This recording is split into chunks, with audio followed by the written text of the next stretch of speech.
سلام اور آداب آپ سب کو وحدت انسانیت میں دل کی گہرائیوں سے بہت خوش آمدید۔ آج ہم کچھ گفتگو کریں گے توہین رسالت سے متعلق موضوع پر۔ کل پاکستان میں ایک بار پھر توہین رسالت کو بنیاد بنا کر ایک انتہائی اندوناک واقعہ پیش آیا، اور اس بار جس شخص کو ہجوم نے قتل کیا اس کا تعلق سری لنکا سے تھا، اور وہ ایک کمپنی میں منیجر تھا، اور ہجوم نے جس وحشیانہ انداز سے اس کو قتل کیا اور اس کے بعد پھر اس کی لاش کو آگ لگائی، اس سے تمام درد دل رکھنے والے حساس طبیعت کے مالک لوگ جو ہے وہ بہت زیادہ افسردہ ہے اور بہت زیادہ غمناک ہے۔ پہلے تو یہ کہ جو بنیاد بنا کے اس کو قتل کیا گیا، پھر وہ شخص جس کا وہ جو مہمان کے طور پر یہاں تھا، پھر وہ شخص جس کو نہ زبان آتی تھی اردو، نہ عربی، نہ باقی چیزیں، تو اس بندے کے اوپر یہ الزام لگا کر کے اس نے رسالت مآب کی شان میں گستاخی کی ہے، اس کو قتل کیا۔ اور پھر اس ہجوم میں اور اس قتل میں ملوث لوگوں نے جس طرح سے ٹی وی کیمروں کے سامنے ببانگ دہل علی الاعلان اور بڑے فخر سے اس فعل شنیع کو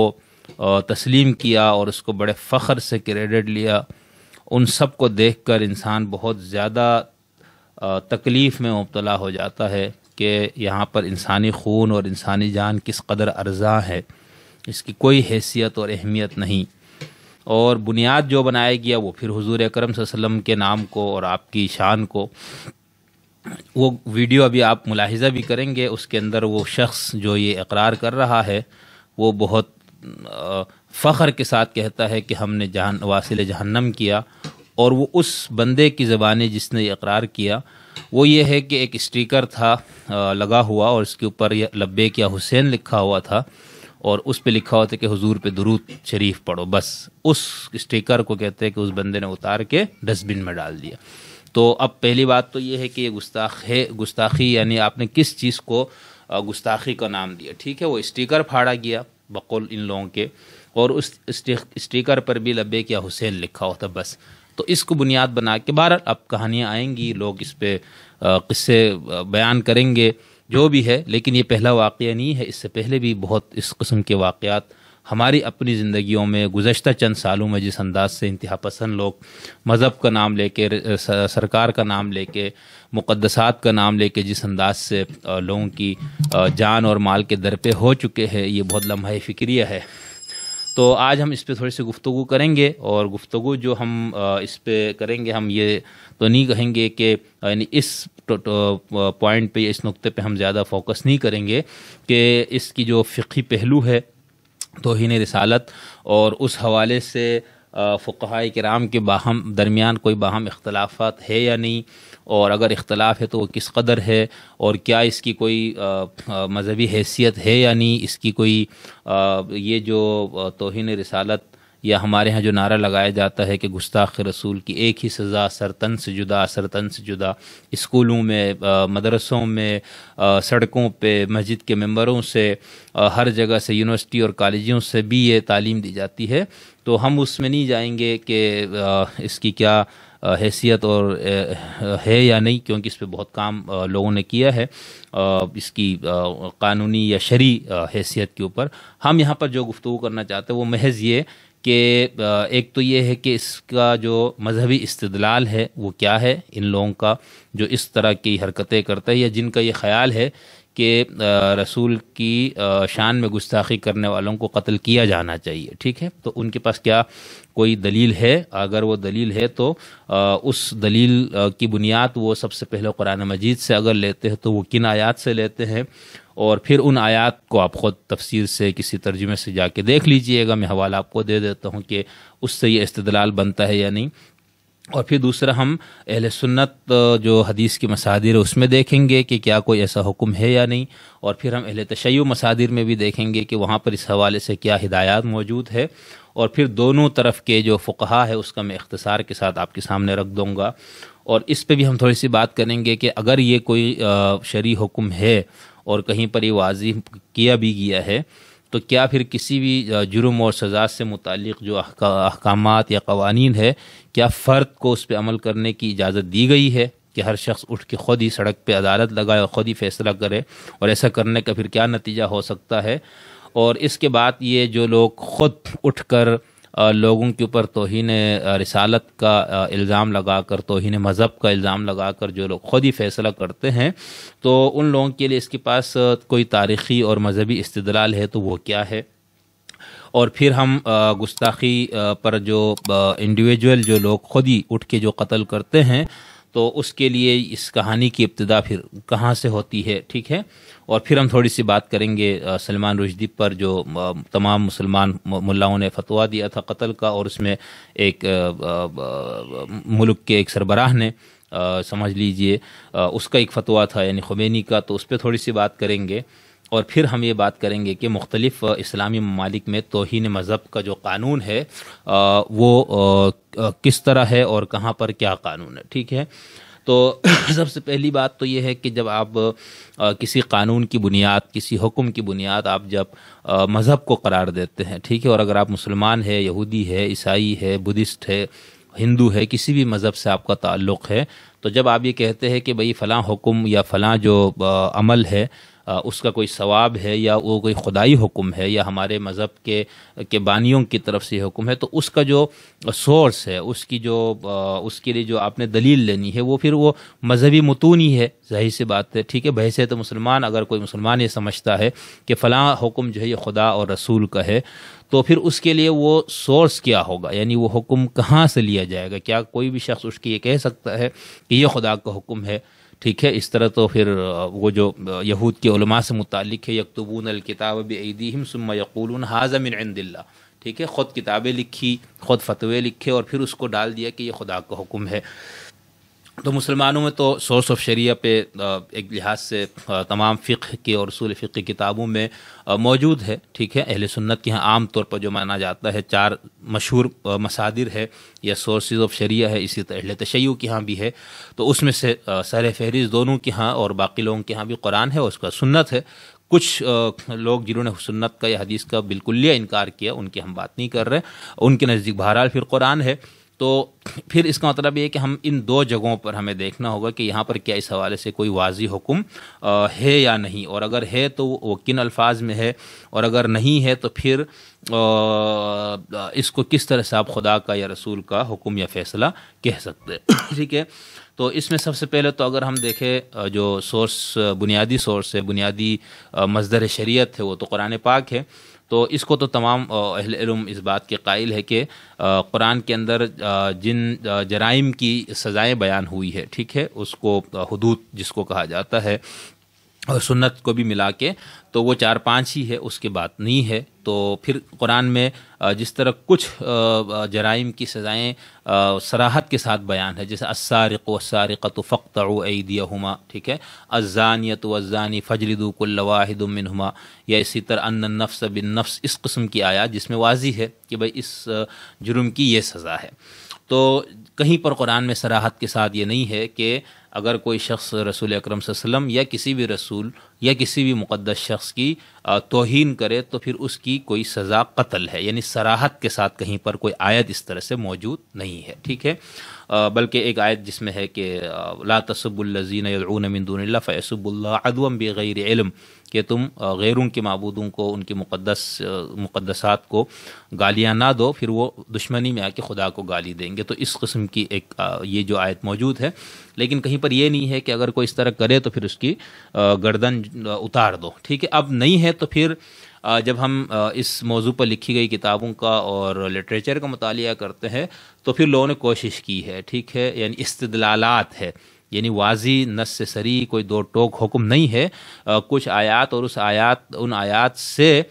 لوگوں نے استدلال کرنے کی کوشش کی ہے۔ پھر ہمارے ہاں جب سے اولیاء مقبول جان صاحب ٹائپ لوگ اور اس طرح کے 2-4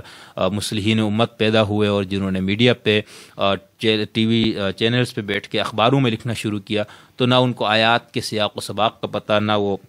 فقہا اور محدثین اور پوری امت کی جو علمی روایت ہے اس میں اختلافات اور ان اختلافات کی بنیادوں کا، تو وہ انہوں نے خواہ مخواہ اپنے آپ کو ایک مذہب کا ایک مبلغ کے طور پر ان کو شوق ہے بہرحال، تو انہوں نے اس طرح سے کیا تو اور زیادہ غلط فہمیاں ہو گئی۔ تو جو آیتیں اس حوالے سے پیش کی جاتی، 3 آیتیں عام طور پر جتنا ہم نے پڑھنے کی کوشش کی، تو ان سب نے انہی 3 آیات کو یا ان میں سے 2 آیتوں کے اوپر انہوں نے اس کی بنیاد رکھی ہے۔ ایک تو سورہ توبہ کی آیت نمبر 15 ہے، وہ ہے وَإِن نَكَثُوا أَيْمَانَهُم مِّن بَعْدِ عَهْدِهِمْ وَطَعَنُوا فِي دِينِكُمْ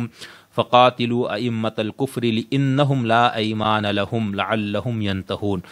ٹھیک ہے، أَلَا تُقَاتِلُونَ قَوْمًا نَكَثُوا أَيْمَانَهُمْ وَهَمُّوا بِإِخْرَاجِ الرَّسُولِ وَهُمْ بَدَؤُوكُمْ أَوَّلَ مَرَّةٍ أَتَخْشَوْنَهُمْ فَاللَّهُ أَحَقُّ أَن تَخْشَوْهُ إِن كُنتُم مُّؤْمِنِينَ قاتلوهم يعذبهم الله بأيديكم ويخزهم وينصركم عليهم ويشفي صدور قوم مؤمنين ويذهب غيظ قلوبهم ويتوب الله على من يشاء والله عليم حكيم۔ اور اگر وہ اپنے عہد کے بعد اپنی قسمیں توڑ دے اور تمہارے دین میں طعن کرے تو کفر کے سرداروں سے قتال کرو، بے شک ان لوگوں کی کوئی قسمیں نہیں تاکہ وہ باز آ جائے۔ کیا تم ان لوگوں سے نہیں لڑو گے جنہوں نے اپنی قسمیں توڑ دیں اور رسول کو نکالنے کا ارادہ کیا اور انہوں نے ہی پہلی بار تم سے ابتدا کی؟ کیا تم ان سے ڈرتے ہو؟ تو اللہ زیادہ حقدار ہے کہ تم اس سے ڈرو، اگر تم مومن ہو ان سے قتال کرو۔ ٹھیک ہے، اب یہ آیت ہے، آپ خود دیکھ لیجئے گا اس سے کہاں تک یہ بات ثابت ہوتی ہے۔ اسی طرح سورہ احزاب کی ایک آیت، اس کو سب لوگ لے کر اس کو پیش کر رہے ہوتے ہیں، ان الذین یؤذون اللہ ورسولہ، آیت جو ہے سورہ احزاب کی ہے اور 75 اور 57 اور 58 نمبر آئے تھے۔ ٹھیک ہے، اور اس کے اندر اس سے بھی کچھ لوگ دلیل لیتے ہیں یا ان آیتوں کو۔ اسی طرح سورہ توبہ کی آیت نمبر 64 اور 65، تو یہ کل 3 آیات ہیں جس کو لوگ پیش کرتے ہیں کہ بھئی اس میں، تو ان تینوں آیتوں کا میں نے آپ کو نمبر بتا دیا، ایک آیت پڑھ کے اس کا ترجمہ بھی سنا دیا، تو اس آپ دیکھ لیجئے گا کہ کیا یہ کوئی نص صریح ہے، کیا یہ 2 ٹوک فیصلہ ہے خدا کا، کیا قیامت تک کے لیے حکم دیا گیا ہے کہ یہ کام کرو۔ یہ تو ہے جو سورس اول ہے مذہب کا، ٹھیک ہے، جس کو تمام مسلمان مانتے ہیں کہ یہ دین کا سورس ہے، مستند سورس ہے جس میں کلام نہیں ہو سکتا۔ اب اس کے بعد آتے دوسرا جو سورس ہے وہ ہے حدیثیں۔ ٹھیک ہے، اب حدیثوں کے اندر اہل تشیع اور اہل سنت کے الگ الگ مصادر حدیث ہے، اور بہت ساری حدیثیں وہ جو دونوں میں مشترک ہے اور بہت سی حدیثیں وہ جو بالکل مختلف بھی ہے۔ اب ہم موضوع زیر بحث سے متعلق جب تلاش کرتے ہیں کہ کیا کسی حدیث کے اندر صراحت کے ساتھ سرکار دو عالم کا یا حضور کا کوئی فرمان موجود ہے جس میں آپ نے کہا کہ جس نے میری گستاخی کی اس کو قتل کر دو، تو اس حوالے سے ایک روایت ملتی ہے، اور دلچسپ بات یہ ہے کہ اہل سنت کے بڑے بڑے اہل علم کے نزدیک وہ روایت ضعیف ہے، ٹھیک ہے، قابل استناد نہیں ہے۔ اور جو اہل سنت نے اپنے ہاں اہل سنت کی حدیث کی جو کتابوں کی درجہ بندی کی ہے، سب سے پہلے سیاہ ستہ، ٹھیک ہے، اس سیاہ ستہ میں سے بھی کسی کتاب میں یہ نہیں ہے، ٹھیک ہے، پھر ان کے ہاں اس کی اہمیت ہو جاتی ہے اگر حدیث سیاہ ستہ میں ہو، پھر وہ حدیث بخاری میں ہو، پھر اگر وہ حدیث بخاری مسلم دونوں میں ہو، ٹھیک ہے، تو اس کے اندر پھر اس حدیث کی اہمیت ہو اب یہ جو روایت پیش کی جاتی ہے یہ جو ہے وہ طبرانی کی معجم الصغیر کے اندر ہے، ٹھیک ہے، اور اس کے بعد اس کو ابن قیم نے احکام اہل ذمہ میں اس کو پیش کیا ہے، دیلمی نے فردوس میں، اور ابن عساکر نے تاریخ دمشق میں مختلف الفاظوں کے ساتھ۔ تو یہ ہے کل بنیاد اس حدیث کی، یعنی یہ حدیث کہاں کہاں کس قسم کی کتابوں میں پائی جاتی۔ روایت اس کے یہ ہے، حضرت علی بن ابی طالب سے روایت ہے کہ انہوں نے حدیث پیغمبر نے ظاہر صورت ارشاد بات کہی کہ من سب نبیا قتلا ومن سب اصحابہ جلیدا، جو کسی نبی کو قتل کرے گا اس کو قتل کیا جائے گا، اور جو صحابہ میں سے یا نبی کے ساتھیوں میں سے کسی ساتھی کو برا بلا کہے گا تو اس کو کوڑے مارے جائیں گے۔ یہی حدیث تھوڑے سے الفاظ کی تبدیلی کے ساتھ ایک اور جگہ جس کو ہمارے ہاں بہت لوگ پڑھتے ہیں، اور جن بدبختوں نے کل اس بے گناہ کو قتل کیا ہجوم نے، اس میں سے جس بندے نے آ کے میڈیا پہ بات کی اس نے بھی وہ ٹکڑا پڑھا کہ من سب نبیا فاقتلوہ، ٹھیک ہے، تو یہ اور اسی میں ہے کہ جو نبی کو کسی کو برا بلا کہے اس کو قتل کر دو، ومن سب اصحابی فجلدوہ، اور جو میرے صحابہ کو برا کہے تو اس کو کوڑے مارو۔ تو اس روایت کا یہی ہے جو اہل سنت کے مصادر حدیث کے اندر اس حوالے سے صراحت کے ساتھ اگر کوئی روایت ہے۔ باقی وہ جو کعب بن اشرف کا، ابن حنطل کا اور ان لوگوں کے جو کچھ روایات واقعات پیش کرتے ہیں کہ فلاں شخص کو حضور نے اس لیے قتل کیا تھا کہ گستاخ تھا فلاں، تو اس حوالے سے اہل علم نے اس پہ کافی بات کی ہوئی ہے۔ اگر آپ اس کی تفصیل یعنی ان روایات سے تو تمام لوگ دلیل لے رہے ہیں، لیکن اگر آپ نے یہ دیکھنا ہے کہ ان روایات کو گستاخ رسول کے لیے بطور سزا نہ ماننے والوں نے ان روایات کا یا ان واقعات کی کیا توجیہ پیش کی ہے، تو آپ محترم غامدی صاحب کی کتاب دیکھ لیجئے، مولانا وحید الدین صاحب نے اس پہ کام کیا ہوا ہے، تو ان دونوں کو آپ دیکھ لیں تو انہوں نے ان روایات کا اور اس کا پس منظر اس کا انہوں نے بیان فرمایا ہوا ہے، ٹھیک ہے۔ یہ تو ہے اہل سنت کے مصادر حدیث۔ اب جو اہل سنت کے جو فقہائے کرام ہے ان کے ہاں یہ بات سب کے نزدیک متفق علیہ ہے کہ جو گستاخ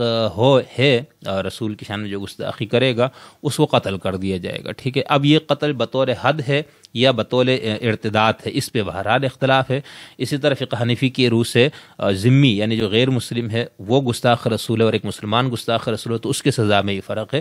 اس کا میں مختصراً آپ کو اس کے حوالے سے بتا دیتا ہوں کہ گستاخ کی سزا اور اس کی توبہ کی قبولیت اور عدم قبولیت کے حوالے سے مشہور جو اہل سنت کے ہیں وہ 3 موقف پائے جاتے ہیں۔ نمبر 1 تو یہ ہے کہ رسول کی شان میں گستاخی کرنے والا جو ہے اس کو بہرحال وہ واجب القتل ہے اور اس کی توبہ جو ہے وہ کسی صورت میں قبول نہیں ہے، ٹھیک ہے۔ یعنی وہ کیس دائر ہونے سے سزا ملنے سے پہلے توبہ کر لیں یا سزا ملنے کے بعد توبہ کرے، تو مشہور رائے یہی ہے کہ اس شخص کی توبہ قبول ہی نہیں ہے، وہ بہرحال قابل گردن زدنی ہے، اس کو قتل کیا جائے گا۔ دوسرا موقف یہ ہے کہ گستاخ رسول کی جو سزا ہے وہ ہے تو قتل حدن، لیکن توبہ کی قبولیت کا امکان ہے، ٹھیک ہے۔ اور اس کے اندر یہ ہے کہ اگر اس نے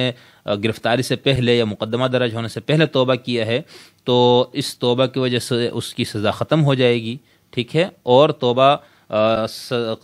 قتل کی سزا اس سے ختم ہو جائے گی، ٹھیک ہے۔ یہ اکثر شوافی اور احناف کی طرف یہ منسوب ہے، ٹھیک ہے، جو امام ابو حنیفہ کے بارے میں ہمارے عام طور پر بات کی جاتی ہے، تو ان کا یہ خیال ہے کہ جو گستاخ رسول مسلمان ہے اس کو جو قتل کیا جائے گا وہ ارتداد کی وجہ سے کیا جائے گا، یعنی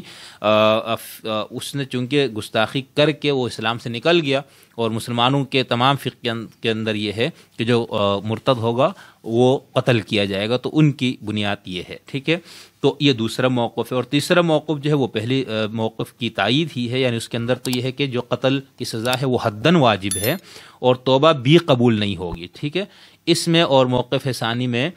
فرق جو اس کے اندر ہے کہ فرق اتنا ہے کہ موقف ثانی کے مطابق، یعنی جو دوسرا موقف تھا وہ یہ ہے کہ